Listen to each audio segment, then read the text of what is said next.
When looking for the king of podcasts, you're at the wrong channel. Well, excuse me! Looking for good ideas for life? You're far from good hands.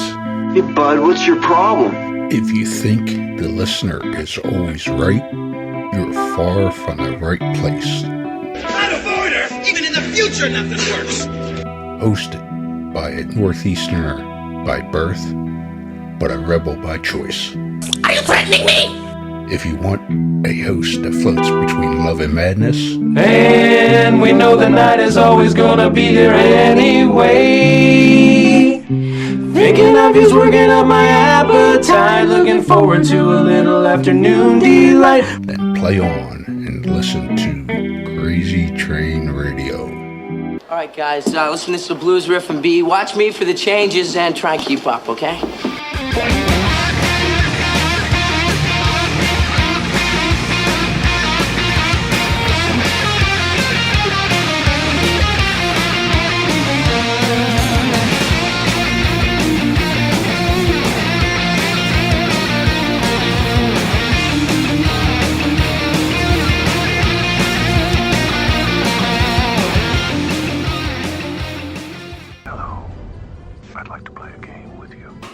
Within the gaming world, there are your general gamers, but then there are those that enjoy the dark underbelly of gaming.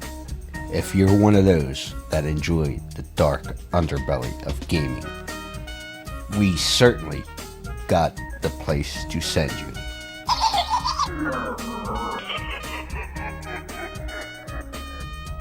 Scorpion Lair Games.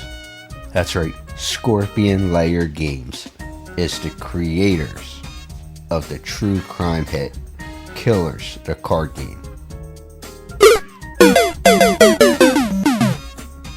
Let's not forget they also have Killers Clothing Company, the profiler game, and things like the 5-Minute Murder channel on YouTube.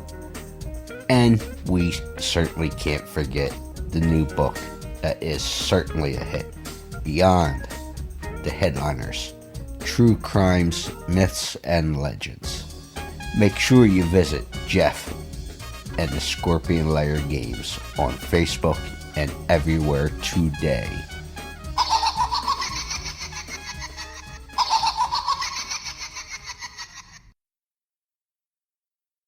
This is Jacquie Roar, and you're listening to Crazy Train Radio. Hey folks, it's your least favorite host in the podcast world, Croc, Jonathan Steele. And boy, do we have a good one for you today.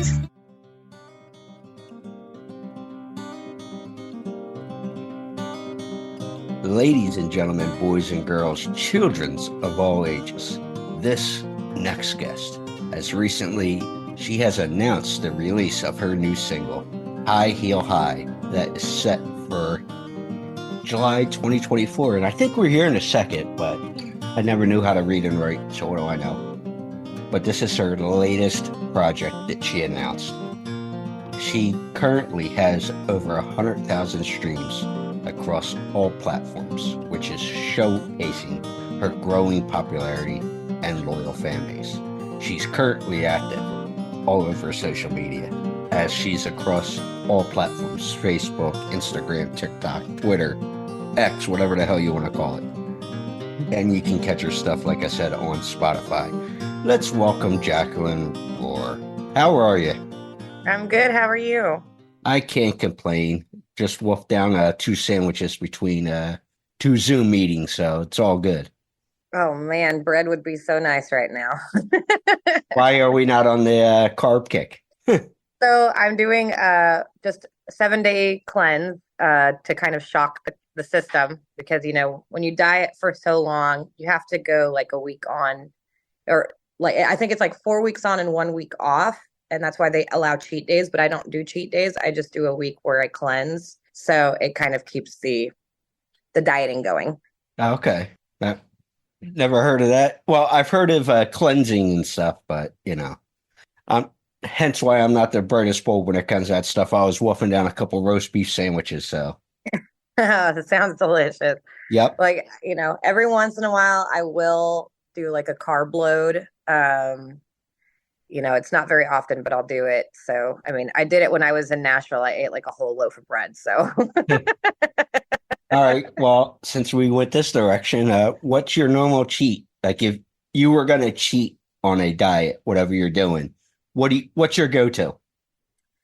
man, I have a really big weakness for Italian food. I'm half Italian, so and I'm also half Polish, so pretty much anything carbs. It's like, sourdough bread, where it's like crunchy on the outside but really soft on the inside, and you Yeah. get a little garlic butter, and oh my God, that's the one I like to cheat with. But and there's also pierogies, so it just depends. Yeah, depending on what side of the genetics pops out, right? Yeah, exactly.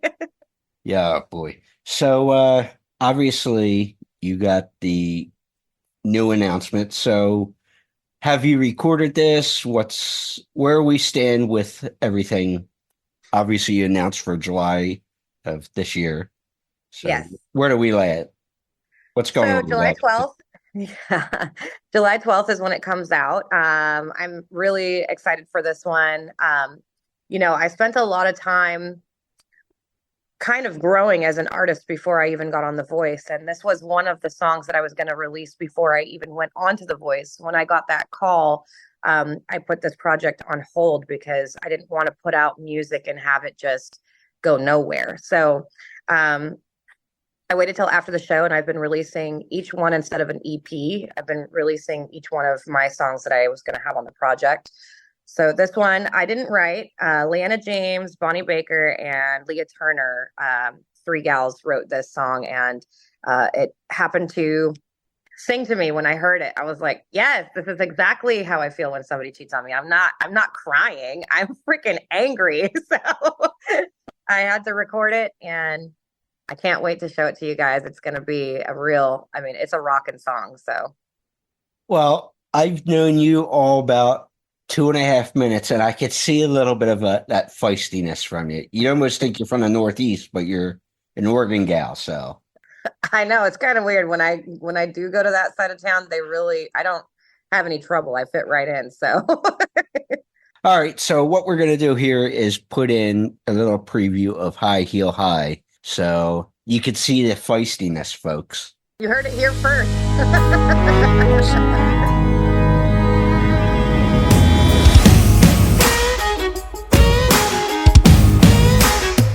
Got a double barrel blazing, double whiskey top.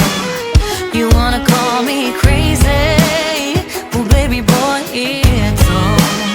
You said you'll pay about 7. You smell like cigarettes and cheap motel. You must think I'm stupid if you think that I'm believing your dirty little secret. You can go to hell. Oh my, you've gone and lost your mind. Guess your mama didn't ever teach you right. Oh my, you got devil in your eye. You gone and got you a high heel high.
So coming out of High Heel High, and we're getting a little sarcastic, and it was funny. I was listening to another interview you did a little while ago before I did my last taping.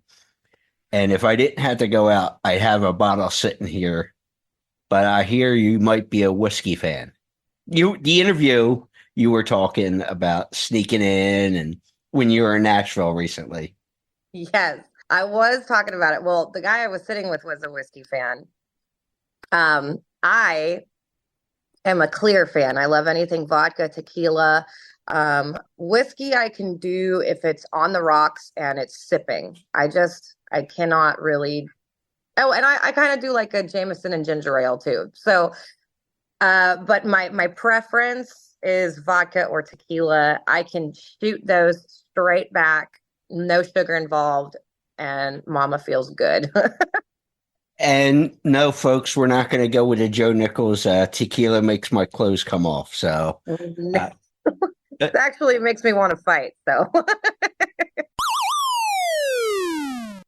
So instead, we're going to have we're going to have a bodyguard and making sure when we say it's time to go, it's time to go. Yeah, it's time to go. Yes. Yeah, come on, let's go. No, but you mentioned about being on The Voice there, and after all was said and done, how do you feel about the experience of doing something like that, especially having the 4-chair turn? Going into it, I was really scared because I was on American Idol and it didn't go well. I was on season 11, the year Philip Phillips won, and it did not go well. And they kicked me when I sang More Than a Feeling in my group round. And to have a full circle moment to getting on the show, getting a 4-chair turn, getting dumped by Gwen, getting saved by Reba, being validated over and over again that, I am a country rock diva as dubbed by Reba McEntire herself, to singing More Than a Feeling in the finale. It just shows how much I've grown as an artist, and it really gives the middle finger to those who didn't believe in me. You! That. Right on. Yeah. Now, what was that like? Because obviously I've seen The Voice, but I'm not like a diehard fan. So when you see the show, you usually, you guys working out things and, what I mean, with the coaches and different stuff, depending on the team. Like you said, you were Team Reba. So how much is that, would you say, staged, but how much work were you guys really putting in with the music and such? Nothing is staged. Everything that you see is organically done. There's nothing forced. They don't tell us what to say. They don't tell us what to do. There was nobody in there cutting cameras and telling Reba to restart or anything like that. It was absolutely organic. It really has to do with your own etiquette and your own self-control. Obviously, if you say a bad word, they're going to cut it, but the camera keeps rolling. And there was a lot of preparation. It wasn't just my going in with Reba. I had to do a lot of rehearsal on my own. It's about self-discipline. I had to go to staging to make sure that I knew where I was supposed to be at, for the camera. I got to set my own choreography, but I had to let them know what it was so that the cameras could be there. So really, you are in control, however much you want to be in control. I've also heard the opposite. I've heard people say that they told them where to stand and what to do, but that was not my experience. My experience was I was in charge and I got to say what I wanted. So, and like you said, you had to, just fill them in. All right, this is what I'm thinking. Boom, boom, boom. For the camera angles and all that stuff. But so, what was that like then? And I was sorry about the skepticism, because I'm a fan of certain things that are worked things, like say in different forms of entertainment. Right. So that's why sometimes you could go, that reality TV show, but whatever. But what was it like working with a legend like Reba McEntire during your time there? My favorite, and it makes me sound like I'm not a humble person at all when I say this, but my favorite line, there was a couple things that Reba did say to me and it was my favorite of all time was I have no notes. That was me coming into rehearsal, singing what I wanted to sing, how I wanted to sing it, and she said, I have no notes. That to me was the most validation, most encouragement, most empowering thing I've ever heard coming out of a legend's mouth, you know? Then there are other things that she said, you know, that make me feel really good that I didn't even know she said about me, that I was her show dog. That made me feel good to like know that she knows when I'm on that stage, I'm putting on a freaking show, you know?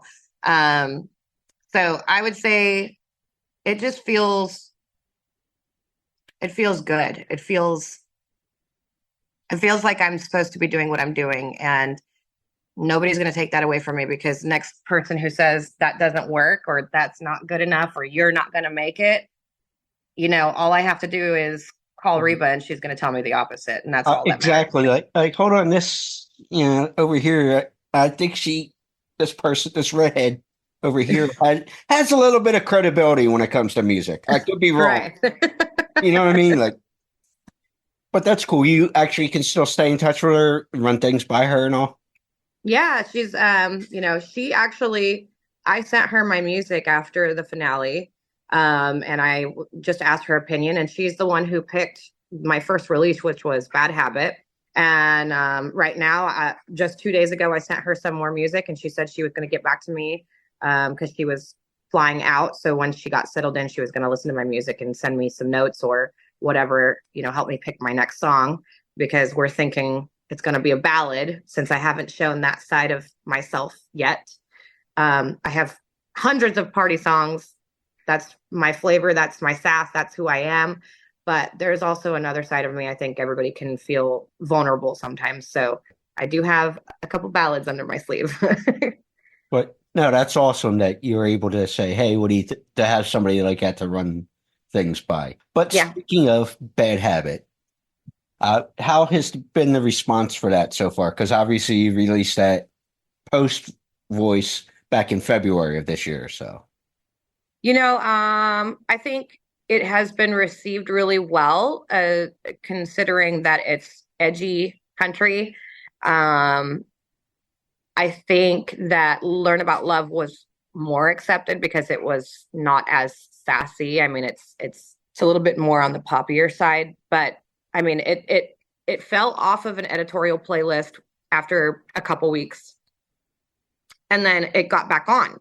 Like, people were just playing it, so it got back onto an editorial list. So I think Bad Habit's doing really well. I think Learn About Love did even better, and I'm hoping that High Heel High will just be that song that takes me. And if it's not, then this ballad for sure is just going to be so gut wrenching that people are going to see me as a real artist at that point, because I wrote this song with one of Reba's writers, Matt Wynn at Given, and Daniel Etheridge. And I'm really hoping that this is the one that she's going to pick. So we'll see. Exactly.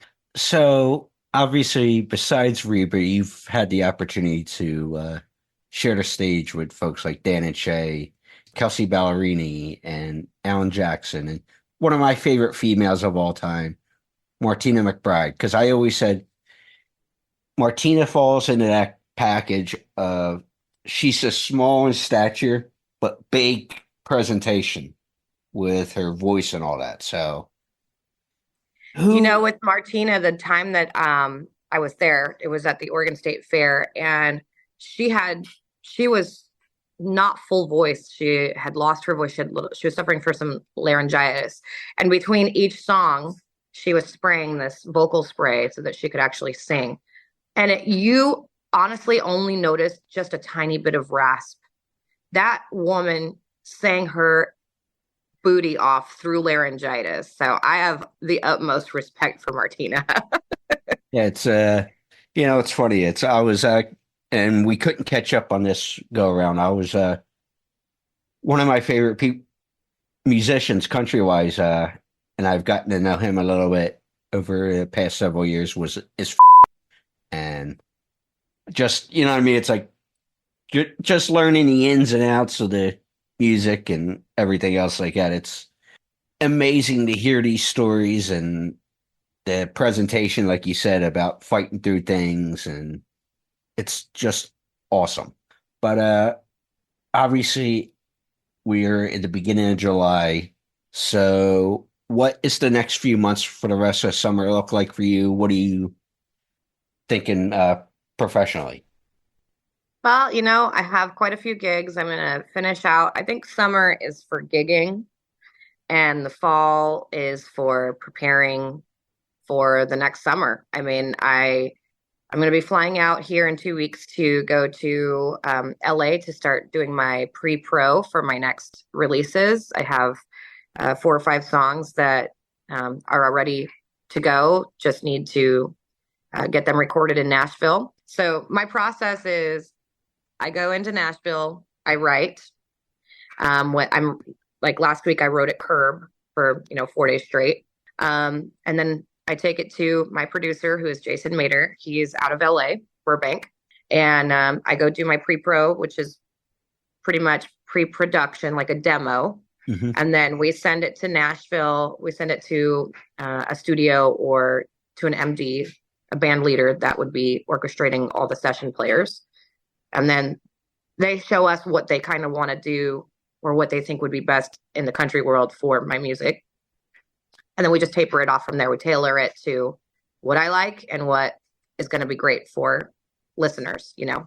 And I haven't had really any issues. I mean, we have great session players. Near Z does a bunch of Luke Combs, Eric Church, all that stuff. He's a great drummer. I usually love to have Steve Mackey in there. He tours with Peter Frampton. And you know, Brad Lindsay's a great guitarist. We have so many. I'm just, you know what? I'm really grateful. I'm just going to say this now because I'm talking my head off, but I'm very grateful for my producer, Jason, because he really believes in me. And he is the reason why I am able to do the music that I can do, because his brilliant mind and the connections that he has, you know, gifted to me so that I can have great music and be able to put it out for my listeners.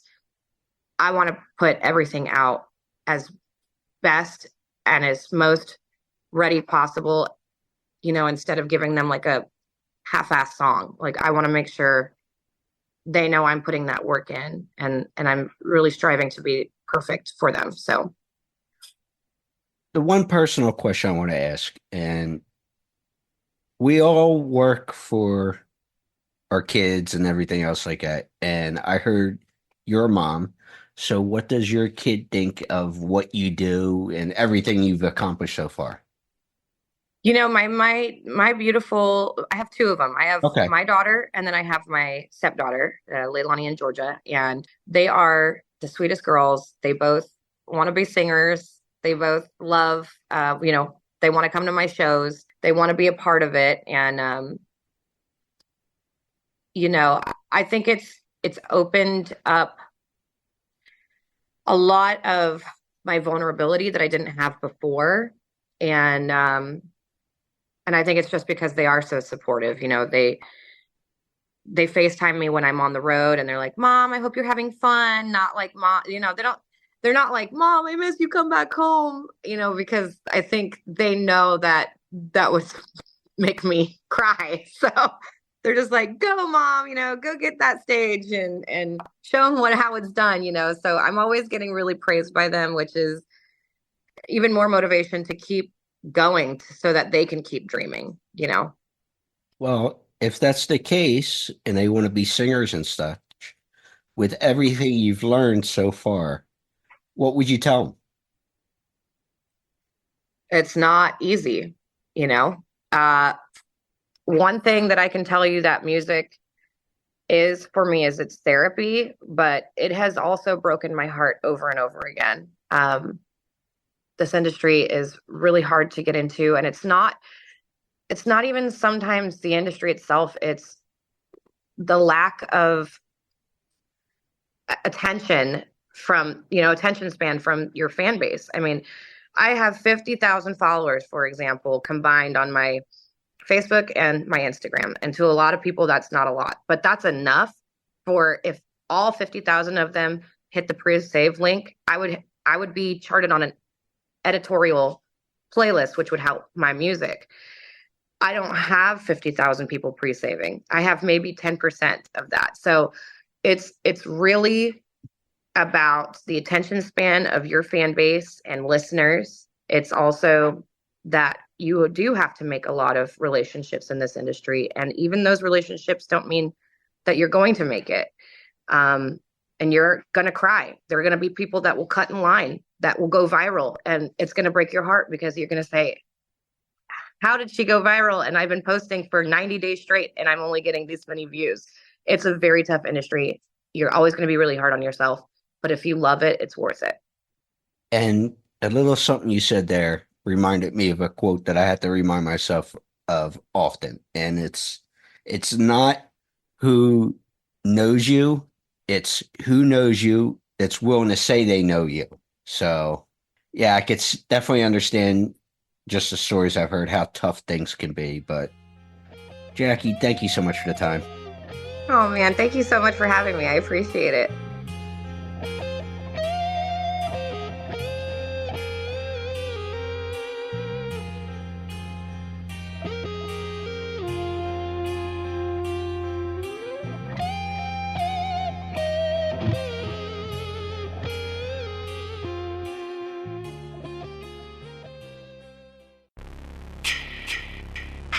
Hey there, Friday fans. We know how much you enjoy the movies.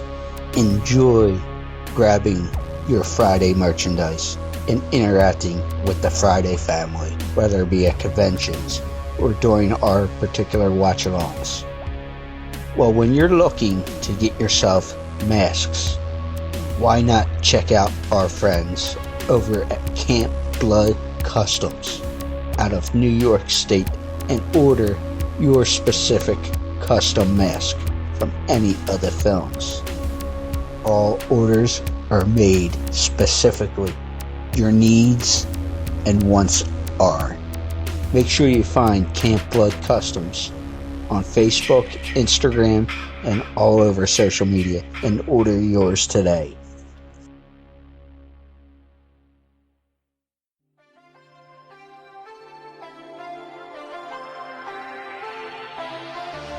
Hi, my name's Amelie McLean. I play the little pale girl in Terrifier 2, and you're listening to Crazy Train Radio.